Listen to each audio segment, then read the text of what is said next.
Good afternoon, everyone. Welcome back to the afternoon session now for the Maine Virtual Hamfest.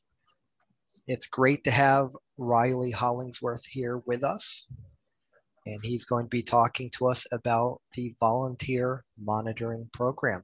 Riley, thank you so much for being here, and the floor is yours. Okay, thank you. I'll be looking forward to Hamfest in person. I didn't realize how much I missed Hamfest. And I would actually take a few more Hamfest hot dogs, which I was trying to avoid, but didn't realize how much I missed them too. First of all, I'm going to tell you about the Volunteer Monitor Program, what the program is.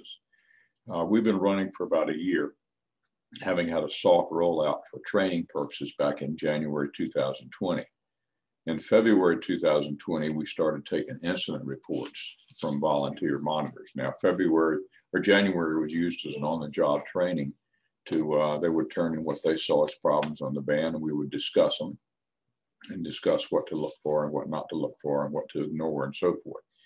We started out slowly because we didn't want to be perceived as the band cops.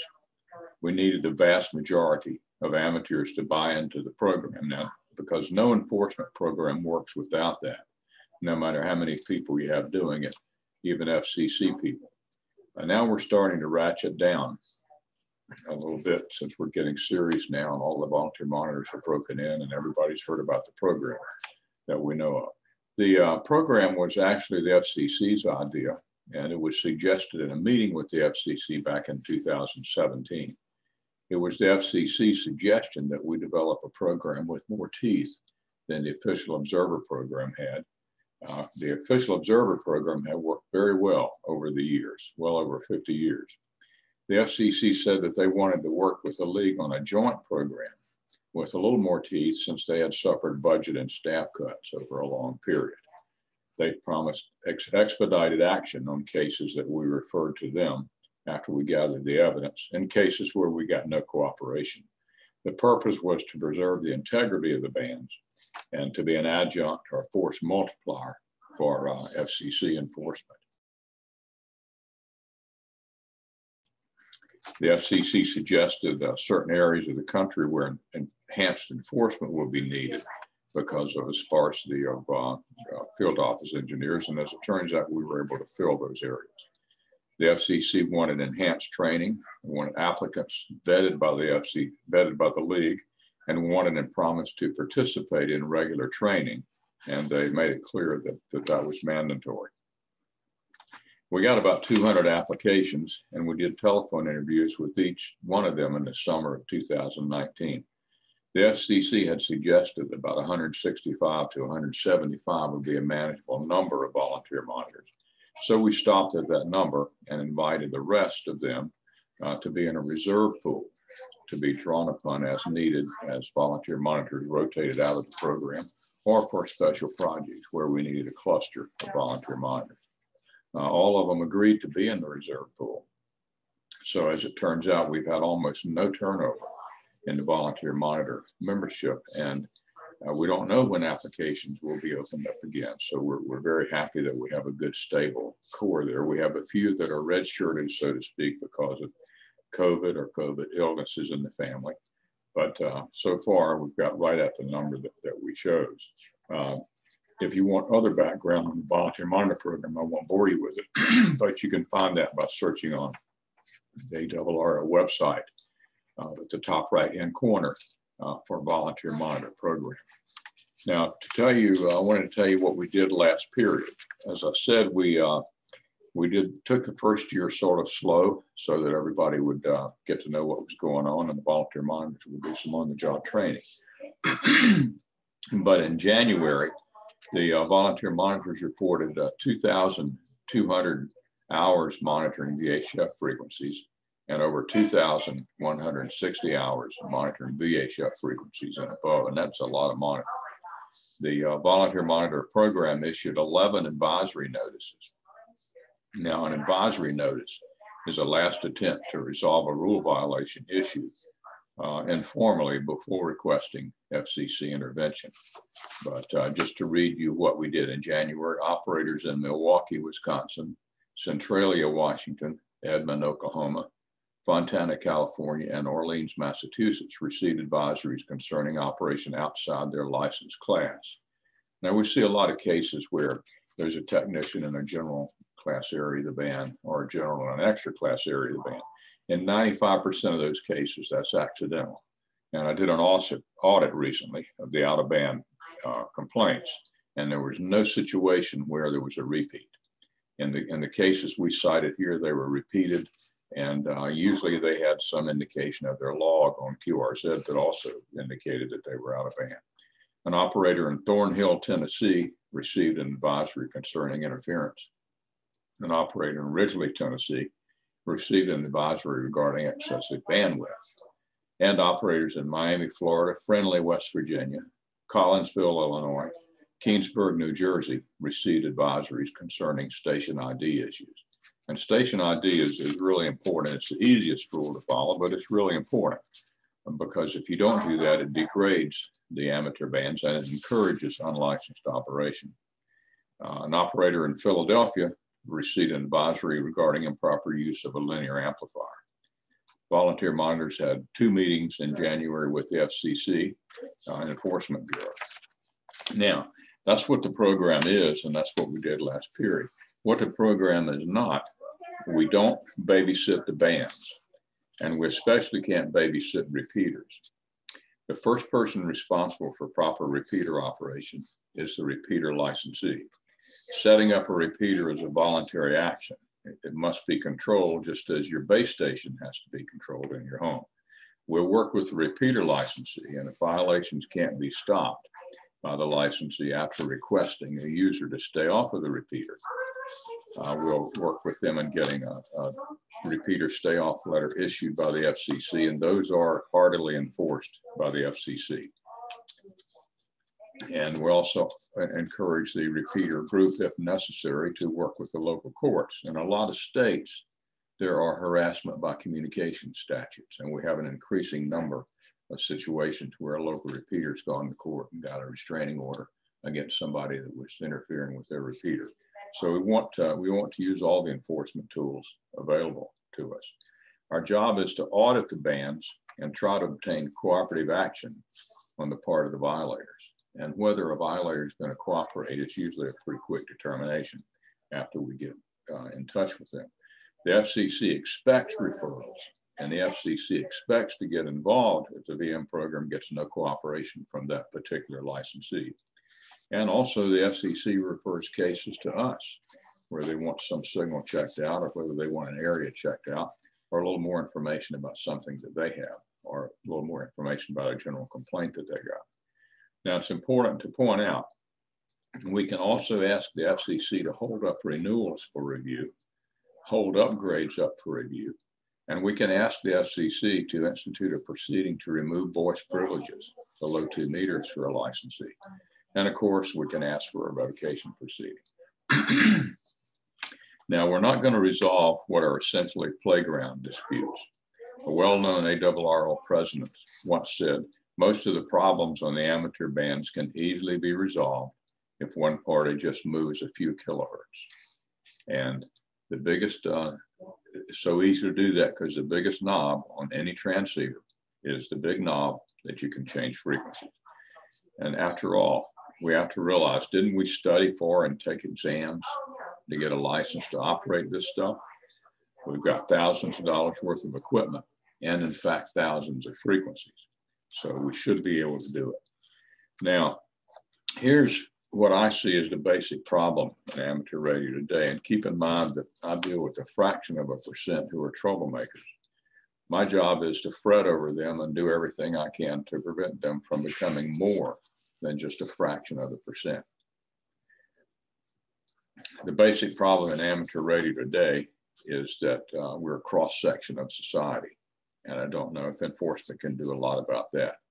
That's always been a good thing. But the sad thing about it now is that we're a cross-section of today's society. And today's society is rude, selfish, quick to take offense, or get in an argument over a parking spot when there are 150 parking spots nearby. We give nobody the benefit of the doubt.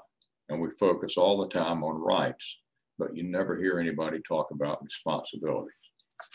And I want to make clear that the problems on the bands aren't from new licensees or no coders, but you'll hear longtime licensees whine about that when they, in fact, when they themselves haven't worked a CW contact in years.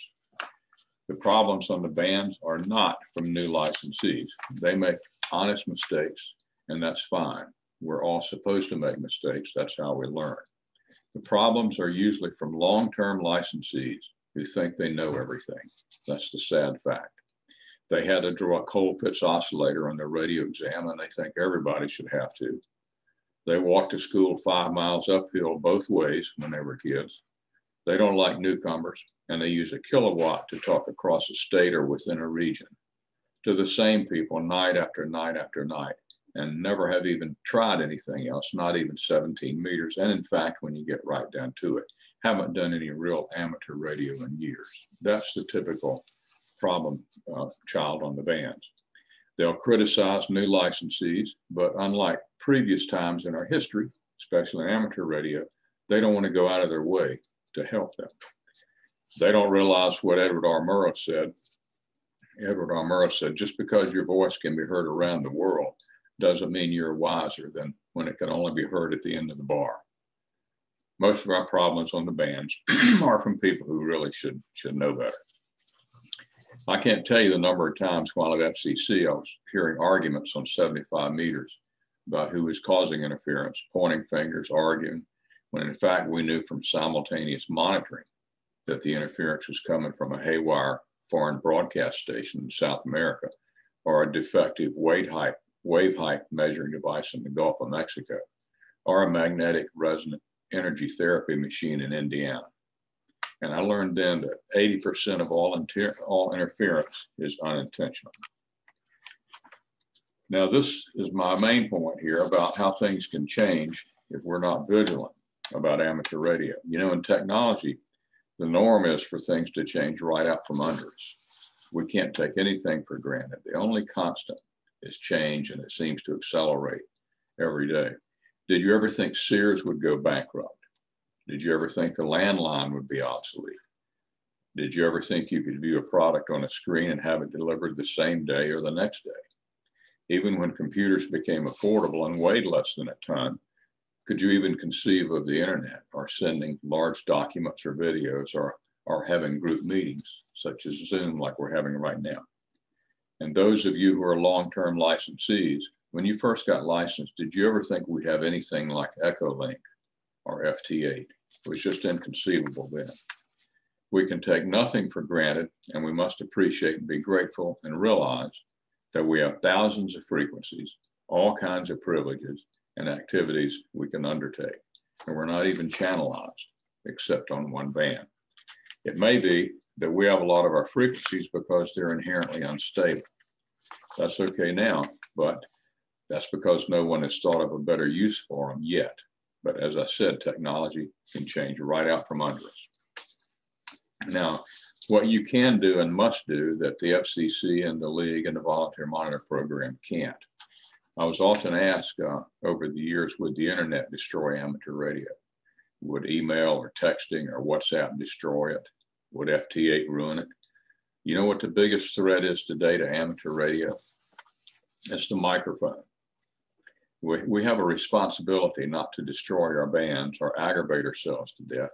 We're all in this together if we have any appreciation and gratefulness for amateur radio. We've got to think about what we sound like on the bands and what we sound like to non-licensees. And I wonder if you've ever thought of this. We don't have any frequency rights. Just look at your license. We have frequency privileges. You have to operate with gratefulness and take nothing for granted and not let our own conduct destroy amateur radio. Maybe there's a net or a group that acts very irresponsible or would be an embarrassment if you happen to be demonstrating amateur radio to a young person or a family member. In those situations, you have to shun them. You have to get away from them and let them know why. Don't engage them. You can't engage with idiots. Just don't engage them. Just shun them and let them know why. And you may lose friends, and you might have to cut loose some friends. I've had to do that, but you just have to do it as a matter of preservation.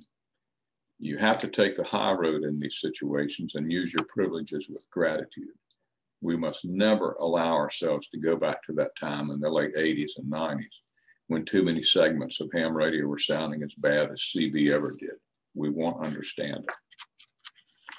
Now, if you take only one thing away from this sermon today, I want you to take this. We have a very good relationship with the power industry. The ARRL works closely with the power industry to resolve radio interference cases, and they have about a 90% success rate with that. Also, there's an IEEE committee that is winding up after 3 years of very successful and productive meetings to develop an IEEE standard for the power line industry to use in resolving our problems. This is a great development, and several big power companies are represented on the committee. And it's been my privilege to be on the committee and work with them for the last several years. But here's the thing. The lab at the ARRL says that in the next few years, interference from solar power devices and fields, these are the vast field arrays, will far outnumber power line industry complaint cases, power line interference cases, I should say.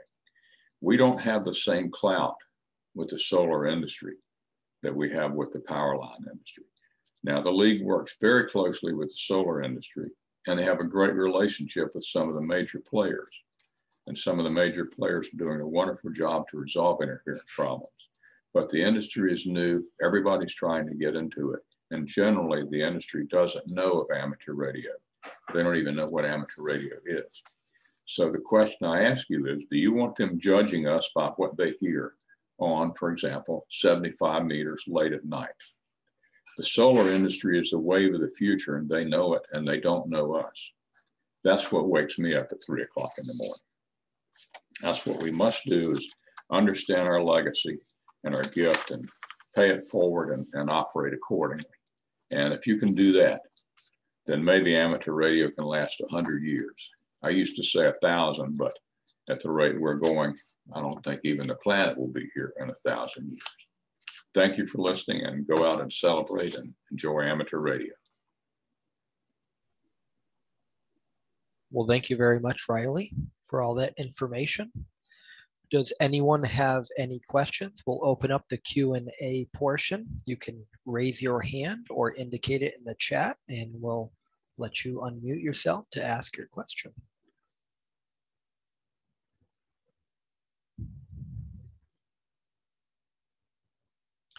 No, Leo must have some kind of question. You don't have questions, Leo? Leo's our tech corner. So we very often in the past have gone to Leo for any kind of official observer related inquiries in the past. That's an amazing station there, I'll tell you that. I'm going to unmute him because if anything, he can tell you about his station.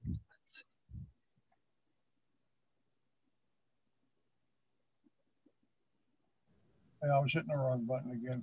Good afternoon, Riley, all on board. Now,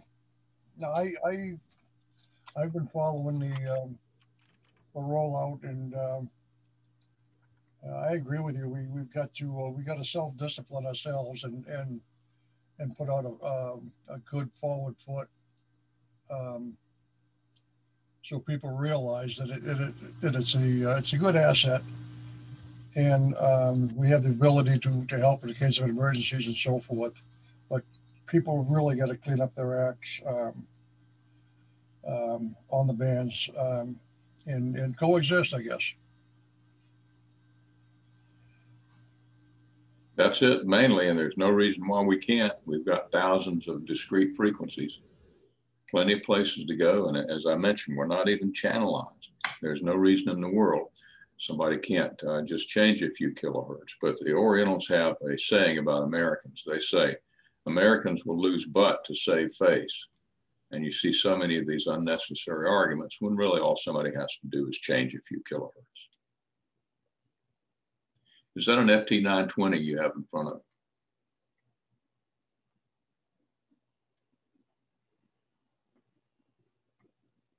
You're muted again, I can't hear you.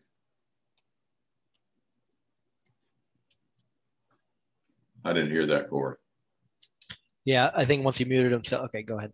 All right, I'm unmuted now. Yeah, Corey had me muted. Yeah, that is a 920 over there. It's a 920, and as you can see, I'm pretty partial to Yeso. Yeah, I've had a 920 for well over 20 years. That's really my favorite rig. Yeah, they're good. They really are. And I enjoy the Mark V's. That's a nice rig also. Joe, you had a question. You can go ahead and mute yourself, Joe. Yeah, good afternoon, Marla. Thanks for joining us here today. I was curious if, I actually wrote it in the chat, but do you think that enforcement actions have become more or less numerous as the years have gone on? Is this continuing to become more and more of a problem, or has it stayed about the same, or what are your thoughts on that? I think they have stayed about the same, but here's what you don't realize. When I started the enforcement program at the FCC, or restarted it, I should say, you didn't have all of the Privacy Act restrictions, and I was told to publish everything we did so the community would know what was going on. If we sent a 308B letters, we called up asking about presence on certain frequencies or what was going on, we had to publish it. Then over the years, as the Privacy Act got ratcheted down increasingly across the agencies, the rule became you only publish final actions. So what you see is the tip of the iceberg. I think there's just as much, or pretty close to just as much. It's that you don't hear about it and you don't see it, get to read it because of the Privacy Act, and you only get to see final actions. But I would mention that the FCC still issues forfeitures, and they will collect them. I mean, if it comes to a lien on your house, we've had situations where someone got an account garnished, or someone was losing a certain amount of disability payments because of a fine they owed the FCC. And the fines are big time these days. You don't see any of these $2,000 or $2,500 fines. Usually the fines are $4,000 and above. And the question you have to ask is, do you even want to get into that and have to deal with that for years on end? So it's very much of a mistake to assume that because of COVID, the FCC is not at work, because believe me, they are. It's just that you don't hear about it as much. It's sort of like more of an Internal Revenue Service model now. The Internal Revenue Service does a lot of stuff, but you don't hear about it because of the privacy surrounding tax returns. That's very interesting. Thank you.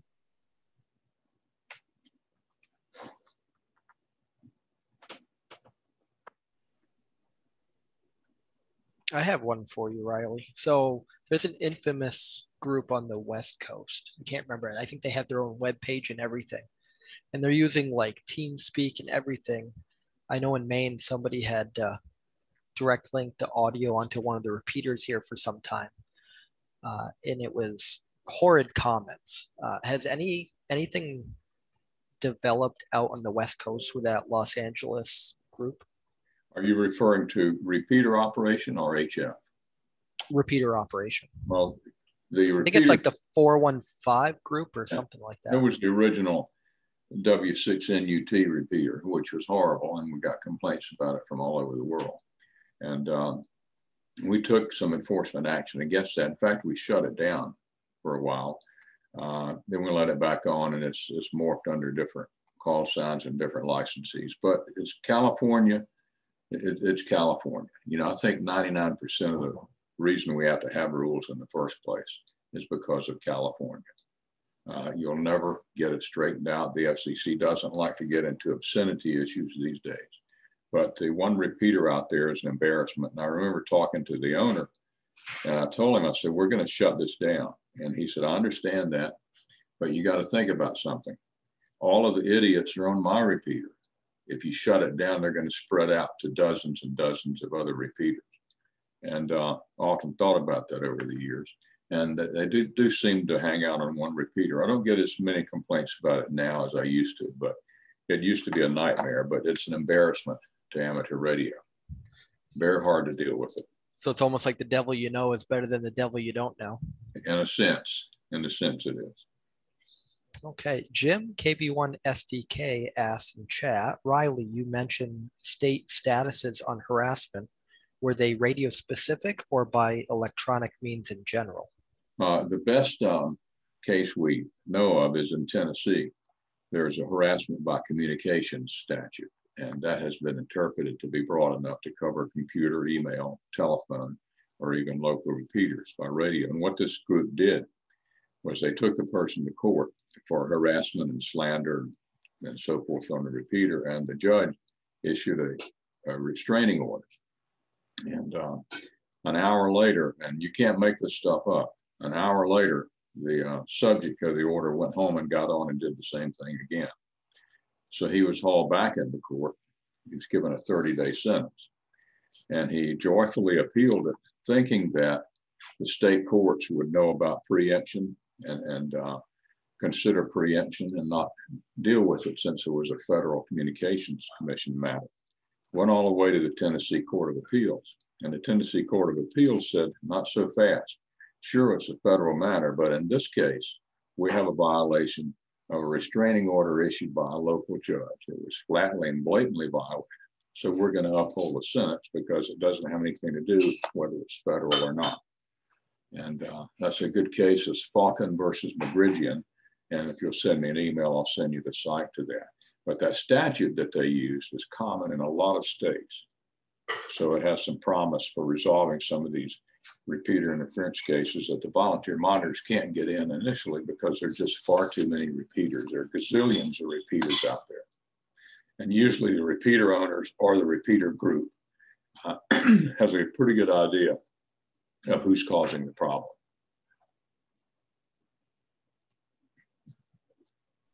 We have John Tarbox with his hand up. John, I'm going to go ahead and ask you to unmute. Hello, John Tarbox, WA1KLI. Hi, John. Riley, I have a question. Have the SEC seen much improper use of ham radio? In other words, we're a hobby. We're not supposed to be for commercial purposes, but more along, I was thinking, are there groups like terrorist groups or whatever starting to use ham radio to coordinate activities which are potentially illegal? No, actually, surprisingly, there's some activity along those lines, but mostly what these groups want to use are unlicensed equipment, Bofangs. They even use marine radio handheld.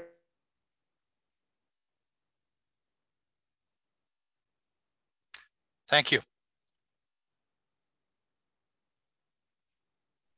Nope. I think you had muted yourself.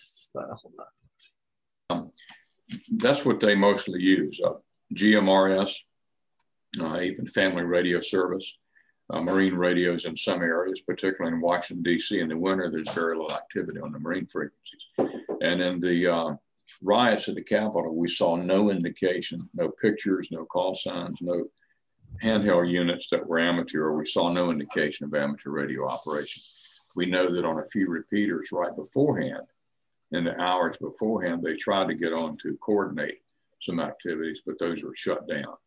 So we have freedom of speech in amateur radio service. So you're going to have groups that are inclined that way, that have nets and discussions and so forth. But as far as it coming to something that relates to criminal behavior, we're very, very lucky so far. That's an absolute minimum. In fact, I have no case of that at the present time. Okay. Mitch, W1SJ, has his hand raised. Mitch, go ahead, unmute yourself. Yes, hi Riley and everyone. Well, looking around the room, I see a lot of people with gray hair, and probably our average age here is about 65 to 70. And so if we look out 30 years and we don't see a lot of new people coming into ham radio, and we see more and more threats to our bands, we're getting ready to lose 3.4 gigahertz because it's a shared band. And I'm sure there's going to be other attempts on some of our other bands, as the people with the big money are going to try and cherry pick certain bands away because there's less and less of us. Where do you see amateur radio in another 30 years? Well, we've got to change the demographics. We have to change the demographics. And I've been going to ham events for years and years and years. And I've never seen enough young people, maybe in one or two events out in California where they had emphasized the STEM, the science, technology, engineering, and math effort.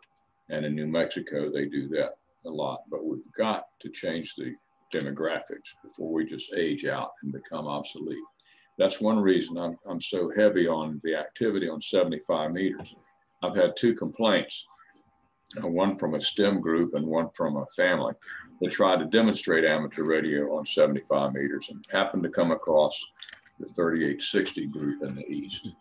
And they lost interest, and one said they wouldn't let their child get involved in amateur radio if that's what they were going to be hearing. So that's a discouragement to getting young people in. But I think with satellites and the equipment with FT8 and all the stuff we have now, we have a perfect platform to bring in young people. But nobody seems to have enough time or take enough time to recruit them and bring them in. We've got to lower our average age.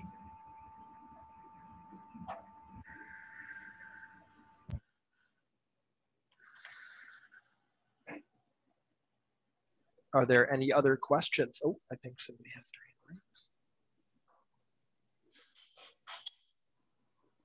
Oh, it's actually a thumbs up from Bob WA1Q. Are there any other people who have their questions ready to go? I think there was somebody from an EMA that may have had their hand up earlier. If you have any questions, you can also post them in the chat.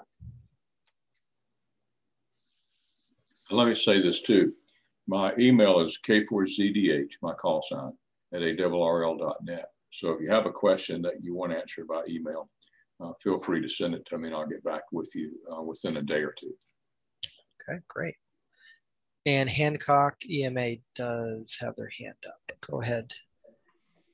Hi, Riley. Good afternoon, and thank you so much for your comments and presentation. Much appreciated. A quick question, sir. What do you foresee, or what knowledge do you have that may be in the pipeline regarding bandwidth or other legislative initiatives at the federal level that may have consequences, not necessarily negative ones, but consequences on the amateur radio community here in the United States? Thank you. Frankly, I don't know of any. I don't keep up with that part, that issue now, since I'm not a vice director. For the year that or year and a half I was a vice director, I was up to speed on all of the legislation and so forth. But since I took over the volunteer monitor program, I focused only on that. There's a fellow at the league named Dan Henderson. Some of you may know him, N1ND, who keeps up with all of that. But my focus is purely and solely on the volunteer monitor program. So I'm very much out of tune with the legislative issues.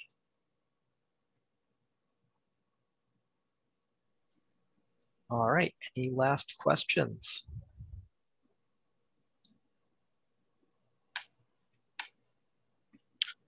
All right, Steve, KD10. Yeah, hi Riley and everybody. I think when you first took applications, I was trying to figure out the amount of volunteer monitors. Is it like 200? And if so, do you have any problems getting people to volunteer?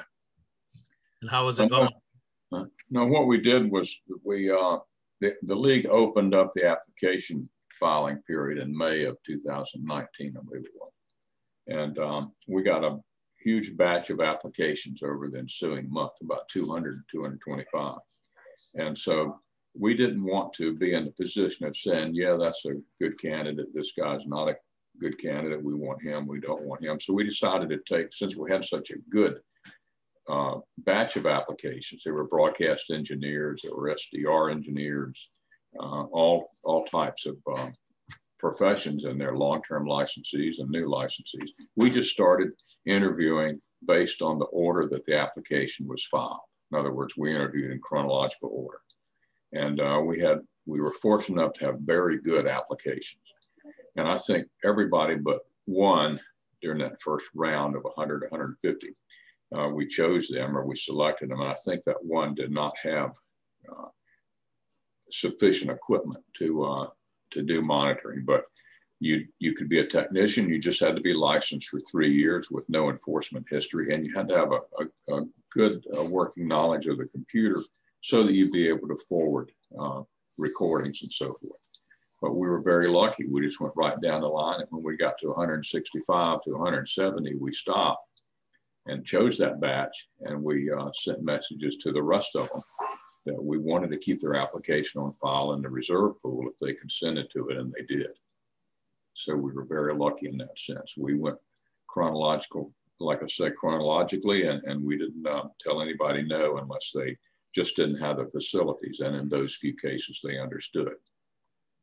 Great. I missed the first part of this. My other question was, has it been effective and done what it's hopefully meant to do?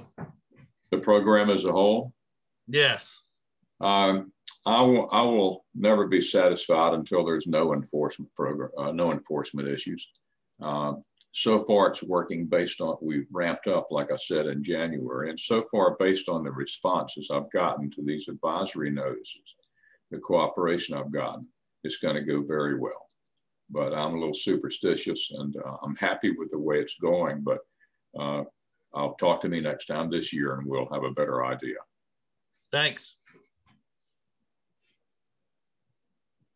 Okay. I do not see any more questions in chat and no more hands raised. So thank you very much, Riley, for being here with us to tell us about this program. And we look forward to speaking to you more in the future about this, about how it's developed and how it's working. Well, same here, and I'd like to meet with you regularly and keep you updated. It'll be a good year, I hope, and we'll have a lot to talk about over the following year. Thank you very much. Thank you very much.